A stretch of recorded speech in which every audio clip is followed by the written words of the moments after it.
2년 후 저는 빅토리호가 내려준 거제도에서 태어났습니다. 장진호의 용사들이 없었다면, 그리고 흥남철수 작전의 성공이 없었다면 제 삶은 시작되지 못했을 것이고 오늘의 저도 없었을 것입니다. 제 어머니의 말씀에 의하면 항해 도중 12월 24일 미군들이 그 배속의 피난민들에게 크리스마스 선물이라며 사탕을 하나씩 나눠줬다고 합니다. 알려지지 않은 이야기입니다. 비록 사탕 한 알이지만 그 참혹한 전쟁통에 그 많은 피난민들에게 크리스마스 선물을 나눠준 그 따뜻한 마음씨가 저는 늘 고마웠습니다. 장진호 전투 기념비를 첫 일정으로 방문을 했는데 문 대통령에게 그곳이 의미가 있는 곳이죠.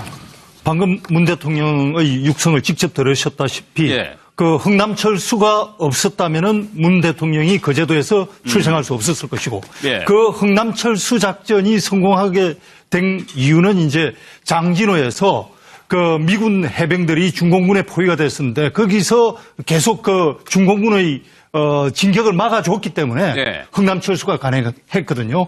그런 측면에서 본다면 장진호 전투 기념비를 문 대통령이 방문한 것은 본인의 어떤 가족사에 대한 그 얽힌 스토리를 최대한 끌어내는 측면도 있고 한미 동맹이 얼마나 혈맹인가를 또 보여주는 의미도 있어서 미국과의 관계, 본인의 가족사 이것을 한꺼번에 엮은 아주 눈에 띄는 특히 미국 해병대에서 문 대통령이 저 기념비에 헌화하는 장면을 페이스북으로 생중계를 했어요. 아, 그래요? 미국 해병대에서도 이런 장면은 우리 해병들이 직접 볼만하다 해가지고 생중계를 했고 22만 명이 저 간격을 지켜봤다는 거거든요.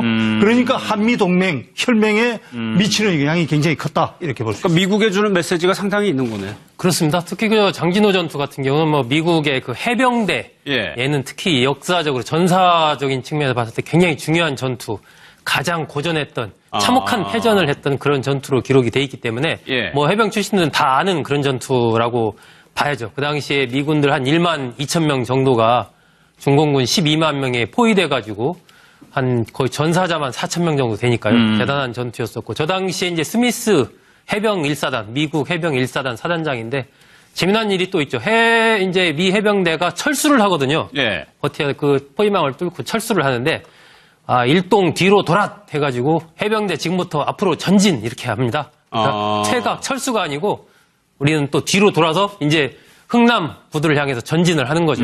어쨌건 저 장진호 전투를 통해서 이 중공군의 남진을 저지하고 그로 인해서 이제 흥남 철수가 가능해졌고 그 흥남 철수했던 약 9만 8천 명 정도의 민간인 중에 문재인 대통령의 아버지와 어머니 그리고 누나가 그 배를 타고 거제도로 내려왔고 문 대통령도 거제도에서 그 내려온 지 불과 한 3년 만에 거기서 이제 태어나지 않습니까? 그러니까 따지고 보면 만약에 흥남철수가 없었다면 그리고 나아가서 장진호 전투가 없었다면 문 대통령이 남한으로 올 수도 없었을 것이고 현재의 문 대통령이 없었을 것이기 때문에 그러한 부분을 진솔하게 현장에서 이야기를 함으로써 미국인들한테 깊은 어떤 인상을 남긴 것이죠. 그래서 자연스레 뭐 당연히 이제 문재인 대통령은 이산 가족입니다. 북에 이제 친척이 있고요. 역사적인 측면에서 봤을 때 굉장히 중요한 전투, 가장 고전했던 참혹한 패전을 했던 그런 전투로 기록이 돼 있기 때문에 뭐 해병 출신들은 다 아는 그런 전투라고 봐야죠. 그 당시에 미군들 한 1만 2천 명 정도가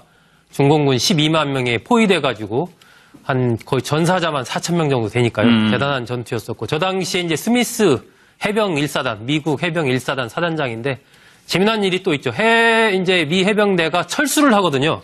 버티아 그 포위망을 뚫고 철수를 하는데 일동 뒤로 돌아 해가지고 해병대 수작전이 성공하게 된 이유는 이제 장진호에서 그 미군 해병들이 중공군에 포위가 됐었는데 거기서 계속 그 중공군의 진격을 막아줬기 때문에 흥남철수가 가능했거든요. 그런 측면에서 본다면 장진호 전투 기념비를 문 대통령이 방문한 것은 본인의 어떤 가족사에 대한 그 얽힌 스토리를 최대한 끌어내는 측면도 있고 한미 동맹이 얼마나 혈맹인가를 또 보여주는 의미도 있어서 미국과의 관계, 본인의 가족사 이것을 한꺼번에 2년 후 저는 빅토리호가 내려준 거제도에서 태어났습니다. 장진호의 용사들이 없었다면, 그리고 흥남철수 작전의 성공이 없었다면 제 삶은 시작되지 못했을 것이고 오늘의 저도 없었을 것입니다. 제 어머니의 말씀에 의하면 항해 도중 12월 24일 미군들이 그 배속의 피난민들에게 크리스마스 선물이라며 사탕을 하나씩 나눠줬다고 합니다. 알려지지 않은 이야기입니다. 비록 사탕 한 알이지만 그 참혹한 전쟁통에 그 많은 피난민들에게 크리스마스 선물을 나눠준 그 따뜻한 마음씨가 저는 늘 고마웠습니다. 장진호 전투 기념비를 첫 일정으로 방문을 했는데 문 대통령에게 그곳이 의미가 있는 곳이죠. 방금 문 대통령의 육성을 직접 들으셨다시피 그 흥남철수가 없었다면은 문 대통령이 거제도에서 출생할 수 없었을 것이고 그 흥남철의 여건 아주 눈에 띄는 특히 미국 해병대에서 문 대통령이 저 기념비에 헌화하는 장면을 페이스북으로 생중계를 했어요. 아, 그래요? 미국 해병대에서도 이런 장면은 우리 해병들이 직접 볼만하다 해가지고 생중계를 했고 22만 명이 저 간격을 지켜봤다는 거거든요. 그러니까 한미동맹, 혈맹에 미치는 영향이 굉장히 컸다 이렇게 볼 수 있습니다. 그러니까 미국에 주는 메시지가 상당히 있는 거네요. 그렇습니다. 특히 그 장진호 전투 같은 경우는 뭐 미국의 그 해병대 얘는 특히 역사적으로 전사